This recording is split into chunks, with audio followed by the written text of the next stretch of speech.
Alright, this video is going to be on the Radial drill press project. First thing you need to do is clean all the grease off your workpiece and be cautious of the burr that we're about to get rid of with the file in our second step. Go ahead, throw the part in a bench vise and file with caution. See that big old burr? If you run your skin against that, you're going to bleed. Push the file, don't drag it back and forth.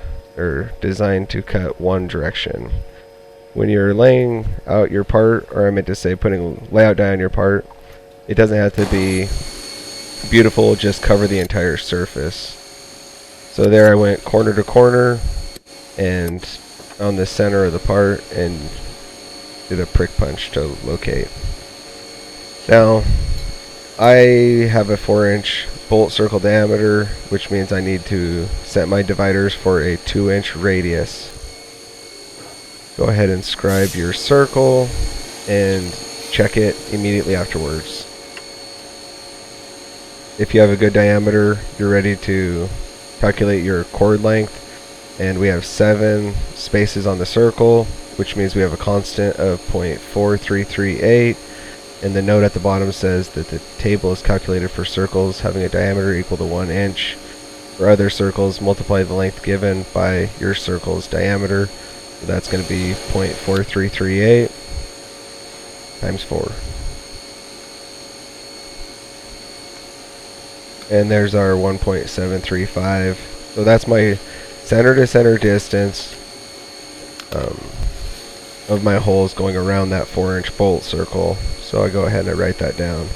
Now I'm going to go look at a decimal equivalent chart, and it's going to show that 47/64 equals 0.734, so that's really close to 0.735, and that's what we're going to go with. Some of you might have a 30 seconds. Its closest may be a 16th, but use the appropriate side of your ruler. So there's my 64th scale. I'm setting that to 1 inch and 47/64. Do your best. Now I'm using a square head to locate the 6 o'clock position hole, and that's where I'm going to work around the bolt circle from. So I go to the right and then to the left, and I flip-flop. Now when you get to the top, if you have a gap that you think you could improve upon, you want to do that. So I'm setting my dividers back down and I'm barely opening them, because I have to remember that whatever adjustment I make here, it's going to be part of every mark. And I went ahead, re-blued the circle. I have to relocate my 6 o'clock position. There's my 4-inch bolt circle, and now I'm ready to walk around with the chord length. And on my second attempt, I came up with virtually no error, so that's a good result. So it's time to prick punch. Now, prick punch lightly, and if you notice you're slightly off center, you can tilt the prick punch and you can steer it back on location. You can see I'm doing that. After you have all the locations prick punched, come in with a center punch and give it a good thump. We need a deep indentation, because that's what we're going to locate our spot drill with. It's also a good idea to make markings to indicate what hole feature is at each location. So I've reamed holes and tapped holes. I place the part in the vise exactly how I see it in the vise, on the print I mean, and yeah, I load up my little 3/8 drill. Now I'm going to calculate the RPMs. I'm going to go 3 divided by 8. That's my decimal equivalent. Then I'm going to do 400 divided by that number. That's going to give me my approximate RPM. Select whatever number is closest in your gearbox, and if needed, go down in RPM. Don't go up. So I'm pushing down with force while I set my locks. And then I'm going to go ahead and turn the spindle on. I'm using our coolant, not cutting oil, for these holes. The spot drill is just think of it as a larger center punch, and it's going to make it nearly impossible for the drill bit to wander off location. So we locate with a very stubby drill and then we switch to the drill bit, and it's going to follow that perfect spot drill mark. Make sure you're breaking your chips, and yeah, drill your hole. So now with the reamer, it's a 1/2 inch reamer, and I'm going to do the 400 divided by 0.5. It's going to give me 800, but I'm going to divide that by 2. We ream at half the speed, twice the feed, and that's just an industry standard. So I set the gearbox to 400 RPMs, and I power feed all the way through the hole, and I run the reamer back out. Now I'm going to go ahead and locate, drill, ream.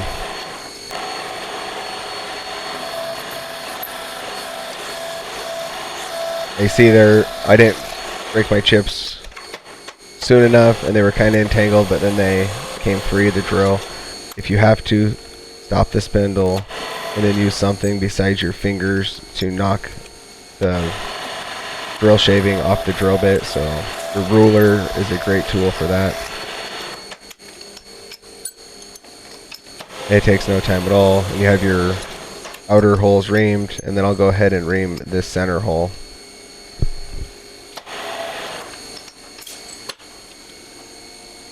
Now the center hole is going to be a different diameter, so you're going to be using different drill bit, different reamer.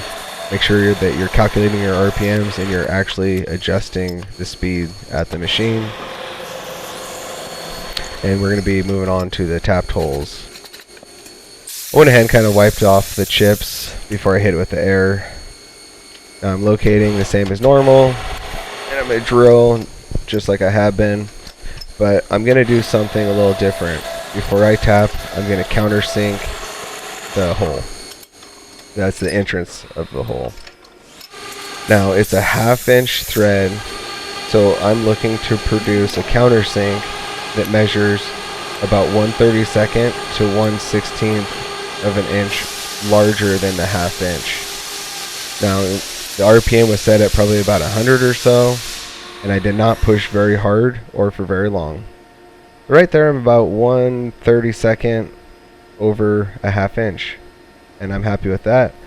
So I went ahead and I changed to the tap, and I grabbed cutting oil. We're going to use cutting oil when we're tapping parts.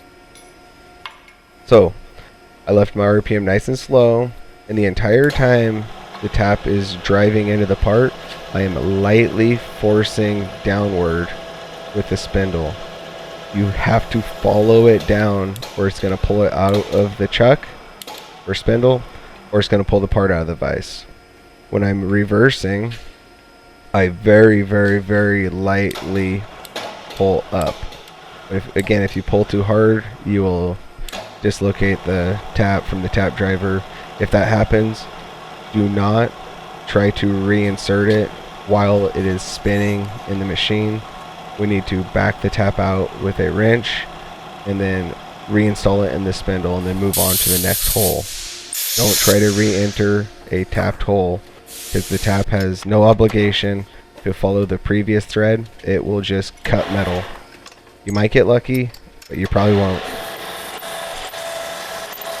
So here I'm going to locate, drill, countersink, and then I'm going to go around to the other remaining holes, because it makes more sense to only load the tap one time, or one more time I should say.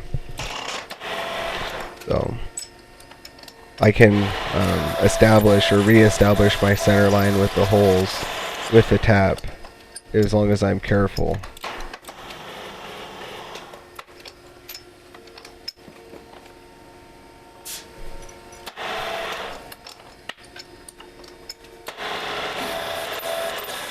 At any time, if you're drilling, if you see brown chips, or certainly if you see blue chips, that means your RPM is too high, or you're not using any cutting oil or coolant. So I put the tap in, and again, I'm only tapping at about 100 RPMs, and I'm pushing down with the spindle while I drive into the part, and I'm lightly lifting up as I reverse out of the part. And I am just using the tap to locate. Now, The back side of the part still has some burrs, and the top side has a sharp edge from the reamed hole. So that spindle is actually only going about 100 RPMs, but it's at 250 playback speed. And I'm just breaking the corners. We're not trying to add a big chamfer, we're just getting rid of the burr, making the part look nice. So everything's pretty much done. I'm going to use the Dicam remover, and I'm going to clean off my part. I'm going to handle my part cautiously, feeling for burrs. If there's no burrs, then you're ready for it to be inspected. Work safe.